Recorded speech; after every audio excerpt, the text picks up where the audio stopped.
Alright, so we are here at the Males to Men Mentoring Program at the Mary L. Kelly Center located in Kinsey, Missouri. We're here with Dre Taylor, and he is getting ready to explain with us a project that he and the boys have been working on, which is aquaponics. Is that correct? Aquaponics. Aquaponics. Okay. So he's going to go through that with us, and we're going to get more in depth with the program and how we can get involved to help out as well. Dre Taylor with Males to Men Mentoring Program. Our mission is to raise strong, conscious, productive young men and reestablish male leadership in the community. So we have about 30 boys total. We meet every Monday and Wednesday from 6 to 8 p.m. And we try to teach them different things that they will learn if there's a male in the house. So we do things from show them how to tie a tie, turn it to a bow tie, change a tire, check the fluids on the car, check their homework. We go up to schools and advocate for them if there's a situation. We go fishing, we do gun safety.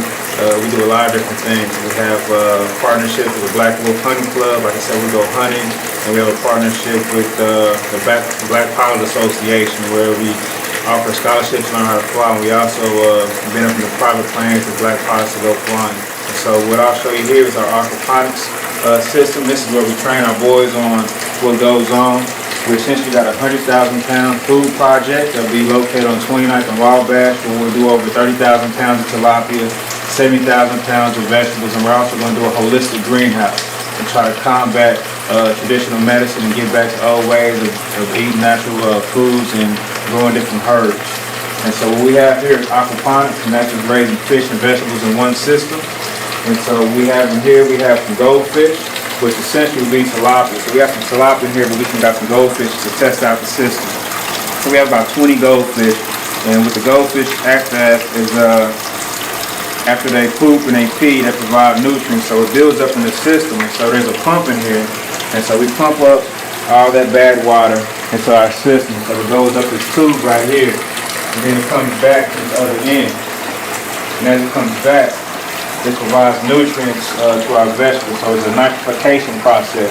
So it'll turn nitrites to nitrates and break down those nutrients to the vegetables. We also got red worm wrigglers in here who also break down some of those solids from the fish. And so you see here we have a pepper plant that's been growing. We got romaine lettuce. We have broccoli, we have cabbage, we got cherry tomatoes, we got Roma tomatoes. This is broccoli right here. This is a banana pepper plant. We have some kale over there, and we also have some basil growing. And this is about 33 days worth of growth. This vegetables are growing underneath artificial lighting. So this is a T5 light, and we have some T8 lights. And so like I said, it's been 33 days of growth, and they've been growing up to the lights, so we've been having to adjust the lights. They've been growing pretty fast. And so when the water comes through, the system provides nutrients, and as it acts as a natural filter, and the water comes back down to the fish, that's clean water. And so a self-contained system uses 90% less water than traditional farming methods. And so when you understand how much water goes into the vegetables, you understand how much waste we use. So this is a way to conserve on the planet and utilize self-sustaining practices. Back here we have some tilapia. These are blue now tilapia, and we have about 20 of them. We're going to start breeding these at the Lincoln University starting Thursday. So like I said, we plan on having breeding 30,000 pounds of tilapia in our greenhouse. And so when they have babies, they can have up to 1,000 babies at once. And so we'll start to multiply. And so we'll be able to drop a couple thousand in our system just to get them acquainted in our system. And we even got some vegetables up there doing the same thing. Aquaponics, we have romaine lettuce, peppers, kale, and I think maybe some pepper plants up there. Other things we're doing, we planted some tomato plants. We have about 200 tomato plants we planted. We got cherry tomatoes in the front. We got Roma tomatoes in the back. And so what we plan on doing is selling these plants as fundraisers, and we're going to invest in stock with the boys. And so hopefully we get $5 per plant, about $1,000. We're going to try to invest in some kind of a stock for the boys, so just to motivate them. It'd probably be like Nike stocks if they're interested in Nike, so something like that. We also have a compost bin where we're actually breeding our tilapia. We're making compost tea. If you haven't heard of compost tea, we throw all of our old vegetables and fruits in here. And so we put them in there. We have some black fly larvae, and it breaks down the old vegetables we put in there, and when it breaks down, it provides some kind of a watery substance, and that's our compost tea. So we'll mix that tea in with some water, and then we'll spray the leaves of our vegetables with this compost tea, and it acts as a natural fertilizer. And so our vegetables will grow. We don't use no Miracle-Gro. We don't use no chemicals. It's all natural, self-sustaining.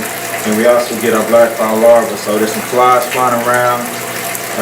When they have babies, they'll have soldier fly larvae, and they'll grow into flies. And so we'll feed our tilapia either soldier fly larvae or duckweed, which is an invasive plant that grows in hot climates. So we'll have natural things to feed our tilapia. And so we're scheduled to be up and going mid-June. We should have a groundbreaking mid-June. We're still trying to seek some additional funding for our greenhouse. We have received some funding, and so hopefully we'll get the rest of that funding to build it. But we'll create curriculums on aquaponics, composting, solar energy, and be able to provide jobs. And so my boys will be able to walk grown adults through the greenhouse and give them tours and talk about, the ammonia levels or the pH levels and things they never heard of. So they're all learning chemistry in the process and not really realizing that they're talking about chemistry, and it's actually hands-on. We're looking at things as far as the different plants. They're learning about different deficiencies in the plants and how to combat that, and so many different things they're learning in the process that they can utilize to start growing their own food.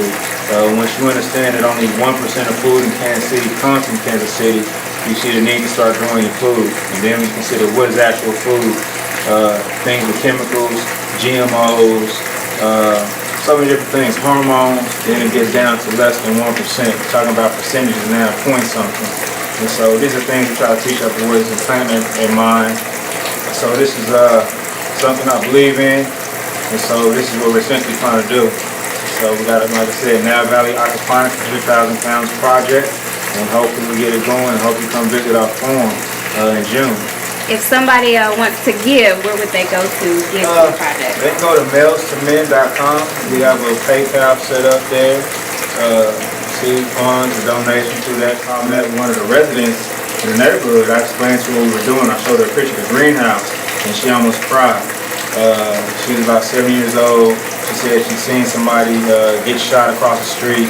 And so she immediately called her sister on the phone, told me to get on the phone, tell her what you're doing, so doing things like this and impacting the communities and actually building something. Now she don't have to worry about ever having to buy tilapia ever again, any vegetables, it's all free, so this is what we try to do. We always try to give back, find ways to help, and try to play our part in the community.